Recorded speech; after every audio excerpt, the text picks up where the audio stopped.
Millionaire এবং বিলিয়নিয়ারদের habit tracking করে তাদের মতো করে নিজেদের লাইফ সাজানোর চেষ্টা করাটা খুব কমন একটা ঘটনা। বাংলাদেশে পত্রপত্রিকা বলেন বা নিউজ মিডিয়া বলেন, প্রায় আপনি নিউজ দেখবেন যে বিল গেটস যে 7টা কাজ করে সেই 7টা কাজ বা এই 7টা কাজ আপনারও করা উচিত, কারণ এই 7টা কাজ বিল গেটস করে, যেগুলো করলে আপনিও পারবেন জীবনে সফল হইতে। আমরা যে একটা জিনিস বুঝি না সেটা হলো মিলিয়নিয়ার বিলিয়নিয়ার বা সফল মানুষদের বর্তমান অবস্থার সাথে আপনি যদি আপনার নিজের বর্তমান অবস্থা মিলান তাহলে ইকুয়েশনটা কখনোই মিলে না। আপনার মিলাইতে হবে নিজের বর্তমানের সাথে মিলিয়নিয়ার বিলিয়নিয়ারদের অতীত অবস্থাকে, এবং শুধুমাত্র তখনই আপনি এই দুইটার মধ্যে সিমিলারিটি পাবেন এবং তাদের অতীতে তারা যা করছে আপনি আপনার বর্তমানে তা যদি করেন তাহলে আপনার সফল হওয়ার চান্স বাড়বে। এক্সাম্পল দিই, মনে করেন জাকারবার্গ সিম্পল টি শার্ট পরে, আমিও সিম্পল টি শার্ট পরবো। স্টিভ জবস শুধু কালো জামা পরে, আমিও শুধু কালো জামা পরবো। অমুক মানুষ সকালবেলা উঠে মর্নিং শাওয়ার নেয়, কোল্ড শাওয়ার, আমিও এখন থেকে সকালবেলা উঠে কোল্ড শাওয়ার নিব। আপনার কি মনে হয় জাকারবার্গ এই কারণে সফল হয়েছে কারণও সিম্পল টি শার্ট পরে, স্টিভ জবস এই কারণে সফল হয়েছে কারণও কালো গেঞ্জি পরতো, বা অমুক মানুষ এই কারণে সফল হয়েছে কারণ সকালবেলা উঠে কোল্ড শাওয়ার নেয়?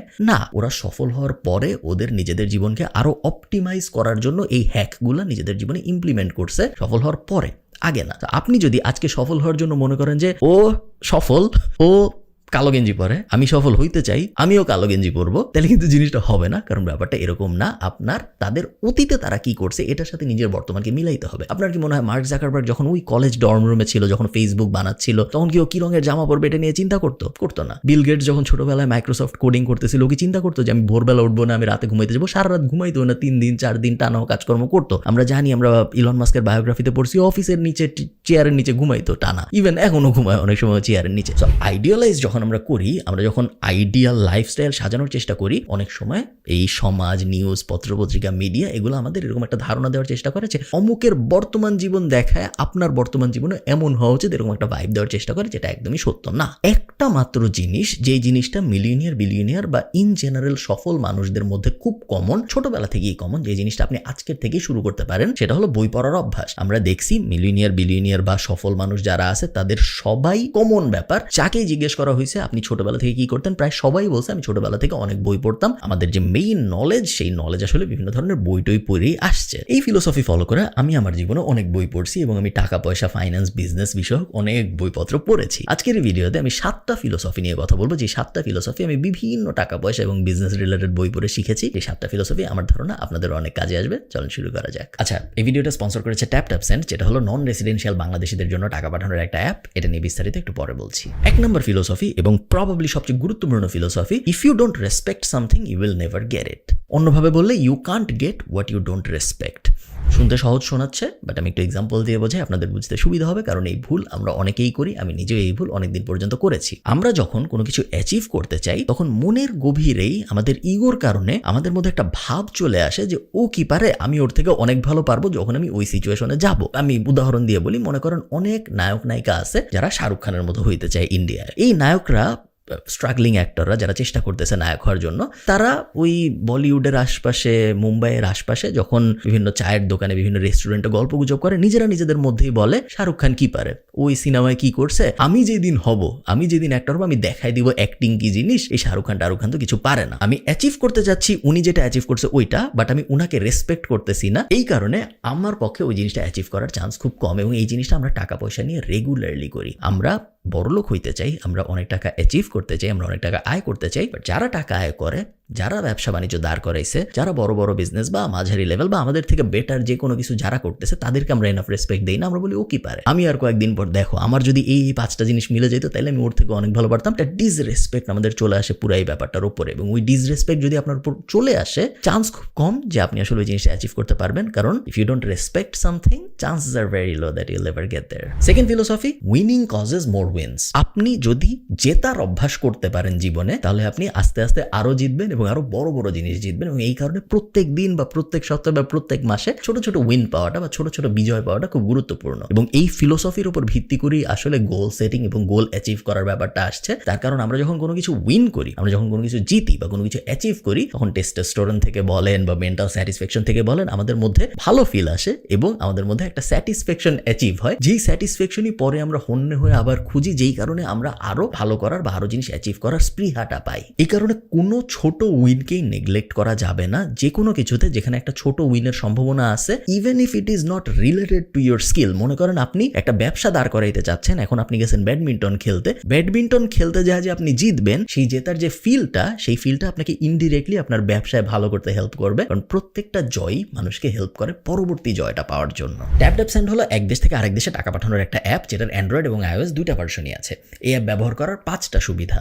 1 নম্বর, 0 ফিজ অন ট্রান্সফার, টাকা পাঠাইতে বা টাকা রিসিভ করতে কোনো এক্সট্রা টাকা খরচ হয় না। 2 নম্বর, খুবই ভালো এক্সচেঞ্জ রেট, আপনি স্ক্রিনে আজকের এক্সচেঞ্জ রেট দেখতে পাচ্ছেন এবং সবসময় গুগলের থেকে বা বাংলাদেশের যে কোনো ট্র্যাডিশনাল মাধ্যম থেকে ভালো এক্সচেঞ্জ রেট পাওয়া যায় ট্যাপ অ্যাপের ভিতরে। 3 নম্বর, ফ্লেক্সিবল পেমেন্ট মেথড, আপনি যাকে টাকা পাঠাচ্ছেন আপনি তার বিকাশে, তার নগদে, তার ব্যাংক অ্যাকাউন্টের ভিতরে বা তার সিক্রেট পিন দিয়ে ব্র্যাক ব্যাংকের ভিতরে সব জায়গায় টাকা পাঠিয়ে দিতে পারেন, কোনো এক্সট্রা হ্যাসেল পোহাইতে হয় না। 4 নম্বর, কুইক ট্রান্সফার স্পিড, খুব সহজেই আপনি তাকে টাকা পাঠিয়ে দিতে পারছেন এবং বেশিরভাগ সময় সে টাকাটা ইনস্ট্যান্টলি পেয়ে যায়। ইউকে, ইউএসএ, ইউরোপ, কানাডা এবং ইউএই, এই 5 জায়গায় এই মুহূর্তে ট্যাপ সেন্ড অ্যাভেলেবল।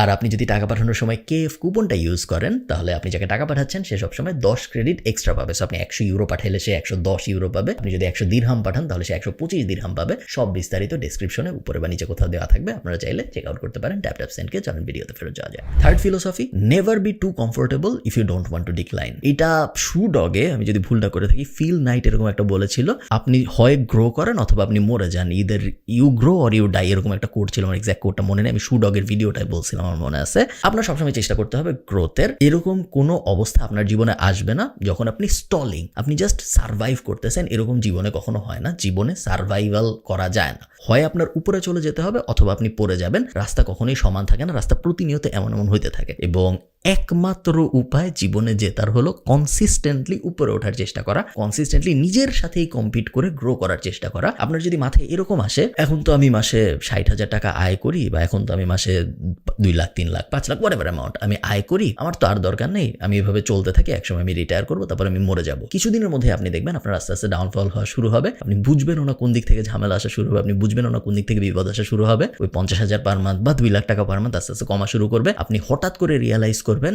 2 লাখ টাকা তো এখন আমার হচ্ছে না, আমার যে সুন্দর প্ল্যানটা ছিল যে আমি এখন আর গ্রো করার চেষ্টা করবো না, আমার যা আছে ওগুলো নিয়ে আমি আস্তে আস্তে মৃত্যুর দিকে আগাইতে থাকবো বা রিটায়ারমেন্টের দিকে আগাইতে থাকবো। খুব তাড়াতাড়ি আপনি রিয়ালাইজ করবেন প্ল্যানটা ওরকম হয় না। You either grow or you die. 4 নম্বর ফিলোসফি, ভ্যালু ইয়োর ইয়েস। এটার মানে হলো আপনি যখন কোনো একটা কিছুকে হ্যাঁ বলেন, আপনি যখন কোনো একটা কাজের জন্য রাজি হন, আপনি যখন কোনো একটা মানুষের সাথে কোনো একটা মিটিং করতে রাজি হন, যে কোনো ধরনের ইয়েস যখন আপনি বলেন আপনার জীবনের বিভিন্ন সময়, আপনি অনেক কিছুকে আসলে নো বলতেছেন ইনডিরেক্টলি। হয়তো স্পেসিফিক্যালি আপনি নো বলতেছেন না, বাট একটা জিনিসকে ইয়েস বলা মানেই হলো ওই সময় আপনি আরো অনেক কিছু করতে পারতেন যেগুলো আপনি এখন আর করতে পারতেছেন না, তার কারণ আপনি একটা জিনিসকে ইয়েস বলে ফেলেছেন, অলরেডি ওই টাইমটা বুক হয়ে গেছে। শুধুমাত্র যে ওই টাইমটা বুক হয়েছে তা না, ওই ইয়েস বলার পরে যে মিটিংটা হবে সেই মিটিং এর আউটকাম হিসেবে আপনার ভবিষ্যতের আরো অনেক টাইম বুক হয়ে যেতে পারে। মনে করেন আমি একজনের সাথে, একজন হঠাৎ করে আমাকে বললো যে ভাই চলেন কালকে একটা মিটিং করি। এখন মিটিং যদি আমি করি, মিটিং এর টাইমটা তো যাবেই, যেই টাইমটা আমি অন্য অনেক কিছু করতে পারতাম, মিটিং এর মধ্যে আরো অনেক কিছু চলে আসবে যেটার কারণে ভবিষ্যতেরও আরো অনেক সময় চলে যেতে পারে। শুধু সময় না,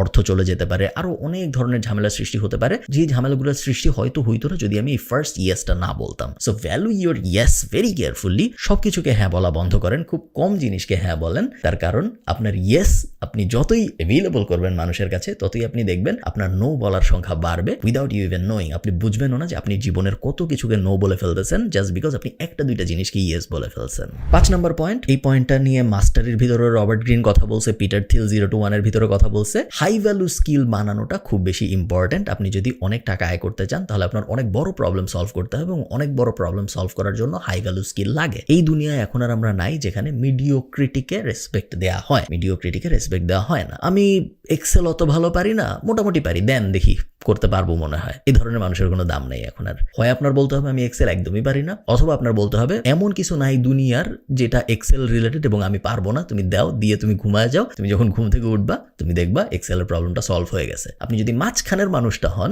দাও প্রবলেমটা, আমি দেখি একটু ঘাটাঘাটি করে পারি নাকি, 5-6 জনের সাথে কথা বলতে হবে, পারতেও পারি নাও পারতে পারি, মনে হয় পারবো, আমি তো এক্সেল একটু জানি বাট আসলে খুব ভালো জানি না, আমি ঠিক নিজেও শিওর না আসলে আমি পারবো নাকি। এই টাইপ মানুষের জন্য খুব ভয়ঙ্কর বিপদ অপেক্ষা করতেছে সামনে, কারণ মিডিওক্রিটির সামনে কোনো ভবিষ্যৎই নাই, বর্তমান যুগে তো নাই। যতই আমরা ভবিষ্যতের দিকে আগাচ্ছি, যতই এআই রেভলিউশন আসতেছে, যাদের স্কিল কম, তাদের ডিমান্ড মার্কেটে সবসময় কম ছিল, এটা অস্বীকার করার কিছু নাই। এখন প্রবলেম যেটা হয়েছে অটোমেশনের কারণে এবং এআই এর কারণে এবং স্মার্ট ইন্টেলিজেন্স আসার কারণে সবচেয়ে প্রথম বিপদে পড়তেছে তারাই যারা একটু পারে। খুব ভালো যারা পারে তাদের কোনো সমস্যা নেই, তাদের জন্য সবসময় কাজ থাকে। খুব খারাপ যারা পারে তারা তো পারেই না, তাদের নিয়ে কোনো কোয়েশ্চেনই নেই। মোটামুটি লেভেলের কাজকর্ম যারা পারে তাদের উপরে মেইন খড়গটা পড়তেছে, তার কারণ মোটামুটি মানের কাজগুলাকে খুব সহজেই একটা সফটওয়্যার বা একটা অটোমেশন দিয়ে রিপ্লেস করে ফেলা সম্ভব, যেই সফটওয়্যার বা অটোমেশনটা সবসময় মোটামুটির থেকে ভালো পারে। সো অ্যাজ আ বিজনেস ওনারের ডিসিশনটা খুব সহজ। আমি কি মোটামুটি জানা একটা মানুষকে নিব, নাকি আমি মোটামুটির থেকে ভালো জানা একটা সফটওয়্যারকে নিব? অলমোস্ট অলওয়েজ মোটামুটির থেকে ভালো জানা সফটওয়্যারটাকে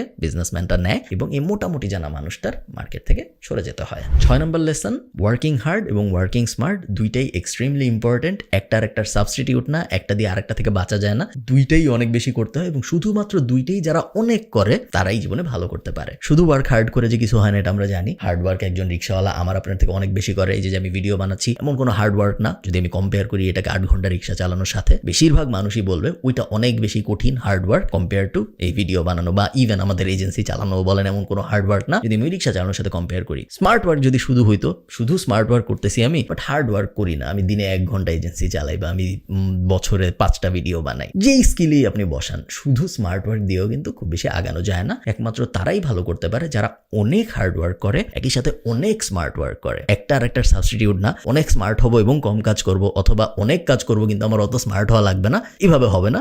দুটোই আমাদের উপরের দিকে নিতে হবে যদি আমরা জীবনে অনেক ভালো করতে চাই। 7 নম্বর, এবং আমার মতে খুব এই জিনিসটা নিয়ে আমি কখনো আগে ভাবি নাই এবং আমি কখনো এই অ্যাঙ্গেলে জিনিসটা চিন্তা করিনি দেখে আমি কখনো বুঝতে পারিনি যে এই জিনিসটা এভাবে ভাবা সম্ভব। 7 নম্বর ভ্যালুটা হলো don't take advice from exceptional stories. তার কারণ এক্সেপশনাল স্টোরি যখন আমরা দেখি, ওই এক্সেপশনাল স্টোরিতে লাক অনেক বড় একটা ফ্যাক্টর প্লে করে এবং ওই সেম লাকি আপনিও হবেন এই চান্স খুব কম। তো উদাহরণ দিই আবারও আমরা, আপনি ঠিক করলেন আপনি এভারেস্টে উঠবেন। এখন এভারেস্টে ওঠার জন্য তো আপনার ইন্সপিরেশন দরকার, তাই না? মোটিভেশন দরকার। আপনি মোটিভেশন নেওয়ার জন্য ঘাটাঘাটি শুরু করলেন, কারা এভারেস্টে উঠছে একটু দেখি আমি। এবং এই দেখতে দেখতে আপনি একটা ইউটিউব ভিডিও পাইলেন যেখানে আপনি দেখলেন একজনের পা নাই, সে হুইল চেয়ারে করে এভারেস্টে উঠছে। আসল কল্পনা না, এটা আমি বানায় বলতেছি আপনাদের বোঝানোর জন্য। এটা দেখে আপনার মনে হইলো যে ও তো হুইল চেয়ারে করে এভারেস্টে উঠতে পারছে, আমি আর তো 2 পা আছে, আমি পারবোই। এটা খুব ভুল একটা ধারণা। এই অ্যাঙ্গেলে চিন্তা করাটা খুব বড় ধরনের একটা ভুল, কারণ এটা একটা এক্সেপশনাল কেস। এক্সেপশনাল কেস যখন সাকসেসফুল হয় তখন ওইটার মধ্যে লাক অনেক বড় একটা ফ্যাক্টর প্লে করে এবং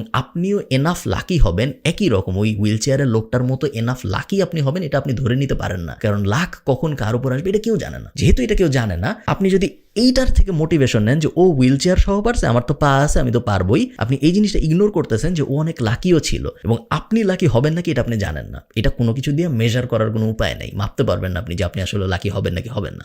এক্সেপশনাল স্টোরিজ আমরা দেখবো, এক্সেপশনাল স্টোরিজের সিনেমা আমরা দেখবো, আমরা এক্সেপশনাল স্টোরিজ দেখে আমাদের ভালো লাগবে, সব ঠিক আছে। এক্সেপশনাল স্টোরিকে আমরা উদাহরণ হিসেবে ব্যবহার করে কোনো মিশনে যাব না, কারণ এক্সেপশনাল স্টোরির ভিতরে লাক ইনভলভড এবং আমাদের মিশনে আমাদের সাথে লাক থাকবে নাকি আমরা জানি না। এই তো টাকা পয়সা, বিজনেস, লাইফ নিয়ে এই লেসনগুলো আমার মনে হয় আমি গত 5-6 বছরে বিভিন্ন বই পড়ে শিখেছি যে প্রত্যেকটাই আমাকে কোনো না কোনো সময় কোনো না কোনোভাবে হেল্প করেছে। ড্র ডাউন করে খুব পিন পয়েন্ট করা কঠিন যে এক্স্যাক্টলি কোন লেসনটা কোন সময় আমাকে কিভাবে হেল্প করেছে, বা লেসন এই 7টাই এরকম না, শয়ে হাজার লেসন আছে। আমার নোশন ডকের নলেজ ডক নামে একটা জিনিস আছে যেখানে আমি আমার সব লেসন সাজায় রেখি, ওখানে শয়ে লেসন আছে যার প্রত্যেকটা আমার নিজেরও এখন হয়তো মনে নেই, বাট এই 7টা আমার খুব স্পেশাল লেগেছে এবং এই 7টা এই জন্য আমি আপনাদের সাথে শেয়ার করলাম। ভালো থাকেন সবাই, সবার সাথে আমার দেখা হবে পরের ভিডিওতে। টাটা।